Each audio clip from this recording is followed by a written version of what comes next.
So hello, love. So this particular time, I'm going to talk to those of us who live in the United States, because in less than 2 weeks, we will be voting for our new president and vice president, in addition to amendments in our different states, in addition to judges that are being voted again in our counties, and how it is that we want to be represented in these ways by these different people, these different candidates, or incumbents, whoever it is that we're voting for. You know, I've had a number of conversations with friends who say they're going to vote for the person that, because they don't want to vote for one candidate, so they're going to vote for their opponent. And I would just invite you to kind of pay attention to how you resonate with the different candidates. What do they say? Of course, what it is that their issues are. Kind of step away from, kind of what it is they've been doing when they're calling each other names and arguing as such. Don't allow that to get in your way. Know what they stand for. Know what it is that they have done in the past and what it is that you believe that they can do to represent us here in the United States, to represent us as a country, to represent us as individuals. You know, we know that the President of the United States is one of the greatest leaders, if not considered to be the greatest leader in the world. And we want that person to be representative of who we stand to be. And so why don't we vote? Why don't we get our voice out there? It's one way that we can represent how it is we feel and know that our vote matters, because it does. Our vote matters. And know, get your, I've had my ballot for a couple of weeks. I've looked it over. I've been, kind of pondering on some of the different aspects of it. But I have a pretty good idea who I'm going to vote for, what it is I'm going to do. So I need to get it done and get it sent in. So I'm among the many people that I'm talking to right now.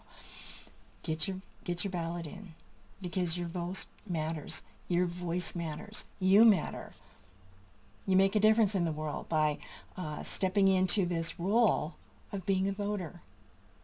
That's one of our freedoms in this country, is we have abilities to be heard, to be able to recognize for what it is we do, for how it is that we can speak about what it is that we believe in. And we have so much of this right now going on, but it's not new that, when you have a different opponents and different candidates who are against each other and they have things to say about each other. I mean, back in the beginnings of our country, when Thomas Jefferson and John Adams were against each other for the presidency, and they were vying for that particular role. A lot of what was said in their flyers and things they put out, there were lies about the other person. It was pretty ridiculous what they did.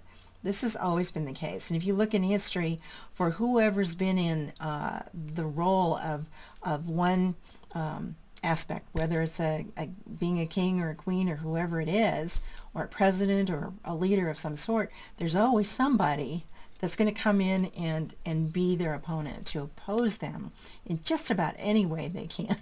And so we've seen some of this. We've seen a lot of this right now, and we've heard a lot of it. So try to set that away, kind of part the ways of those kinds of things, and really look at what it is that they're offering and who they are, what they stand for, what it is how you believe that they're going to be a good leader, how it is that person and the different aspects of the amendments that you'd be voting for, how that's going to affect our future, in our counties, in our cities, in our countries, in our homes, as individuals, but who we are as a country, who we are in the United States of America. So, go out there and be heard. Your voice matters. And your voice matters in this way, by voting.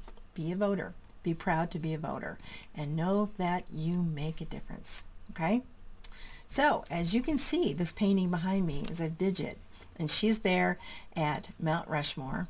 And we actually did take her there. My husband was holding her, and I have a photograph of her. And so you have George, and you have Tom, and you have Theo, and you have Abe, and then you have Digit. So I actually have a photo of her with my husband holding her, with all of the presidents there in the background. at Mount Rushmore. So again, fly your flag, wear your fancy hat with the stars and stripes, be proud of what it is you're voting for, and know, again, you matter. You make a difference. And yes, we'll all do this together as we always have. We do this together as a country. We do this together because not only are we doing this for our country now, we're all part of the world. We're all part of worldly ways, and because of all the internet and it brings everything home and we practically know what's going on before it even happens, we're part of everything going on in the world, and we do make a difference everywhere. Our voice matters. So in this way, allow yourself to be heard. Know that you make a difference. And as always, as Grandma has always said, love you bunches. Bye for now.